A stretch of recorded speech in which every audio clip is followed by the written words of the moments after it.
أصدقائي زملائنا الأعزاء، السلام عليكم ورحمة الله وبركاته. أخوكم بدر محمود من شركة نادية سوبر ستار ميديكال ومن نحن واحد من أول مصانع المصنعة الأجهزة للتخدير والتنفس في الصين في مدينة نانجين.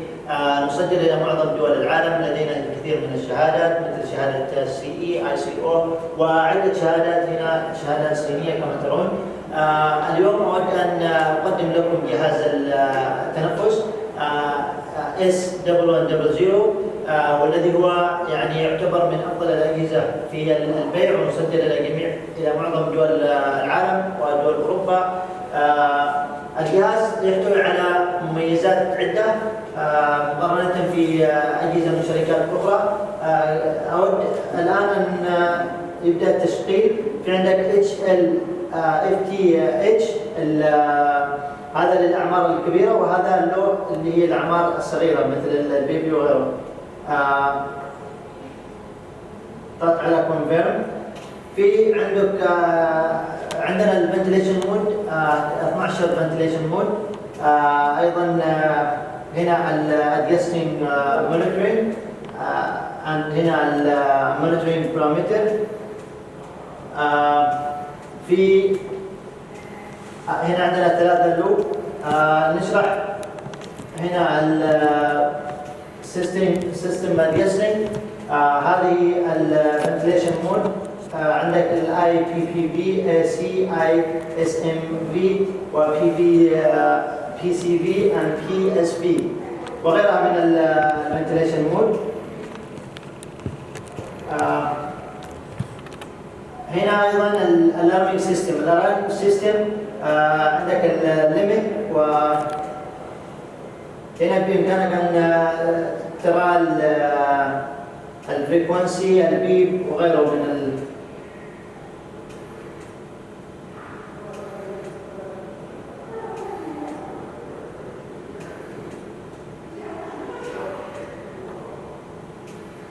ايضا معك السيستم سيتنجز. هنا معك الجراف، في معك برضو التايم، اللغات. في عندنا 8 لغات: الانجليش، العربي، غيرها من اللغات.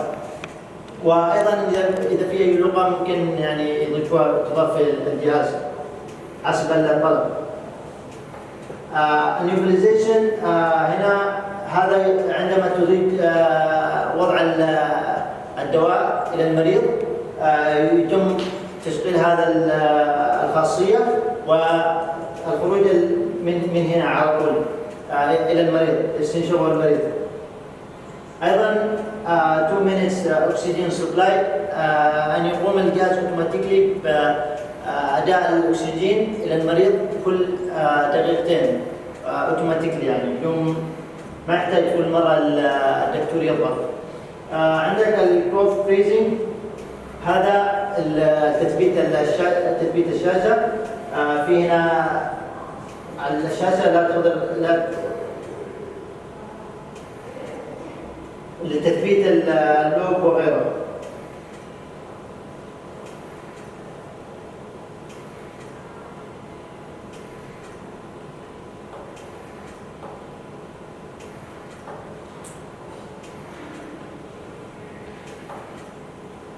في هنا عندك زر الشهيق والزفير.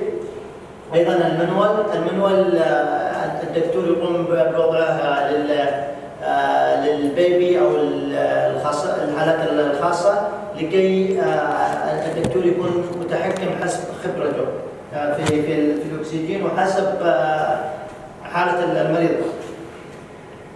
ايضا هنا اللوك، هذا قفل الشاشه. في الازرار هذه لا تقدر عندما تضغط على هذا، اذا عنده الدكتور شيء يعني عنده مريض اخر وعنده حاله ثانيه بامكانه ان يقفل الشاشه ولا تتحرك. وايضا هنا معك الستاند باي. الستاند باي عند ضغط 3 ثواني يوديك الى الستاند باي، يوديك الى السيلف تشيكينج، الى المرحله الاوليه. ايضا عندنا الشاشه. من مميزات الشاشه هي 15 انش، ويعني خاصية كويسة، بعض الدكاترة يفضلون هذه بحيث انه يشوف حالة المريض بأريحية. ايضا هنا الاكسجين، اكسجين كونسنتريشن عند تشغيل الجهاز لازم وضع الكاليبريشن. الكاليبريشن اول ما يشتغل الجهاز لازم توضع على 21% بدون توصيل الاكسجين. اول شيء يشتغل على الاير كومبريسور بعدين عند تشغيله لمده تقريبا 10 ثواني and complete the calibration، بعدين تغيره الى 100 ثم يتشغل الجهاز وتوصل الاكسجين سبلاي، الاكسجين الى الجهاز بيكون شغال على الجهاز بدون الاير كومبريسور. عندنا هنا 5 توبس، هذا الاكسهيليشن، هذا الانهيليشن الذي عندما يروح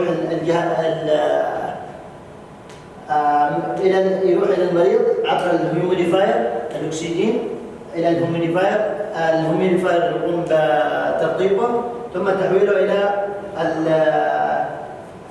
الوتر تريب.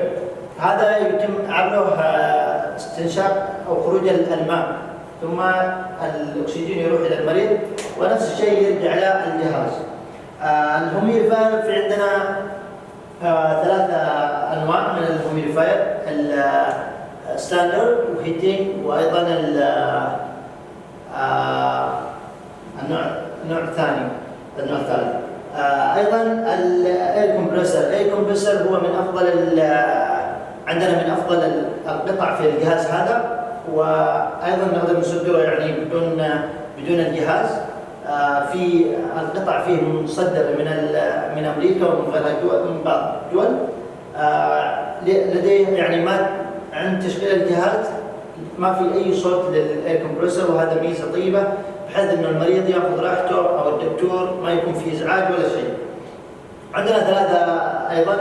هنا عندك الجهاز ديجيتال تقدر تشوف عبره. ايضا الجهاز فيها التايدل فاليوم من 20 الى 2000 ml، وايضا عندك الفريكونسي من 1 الى 100. وبعض الاجهزه المصنعه الثانيه، الشركات الثانيه عندهم الفريكونسي من 2 الى 80 او من 1 الى 80.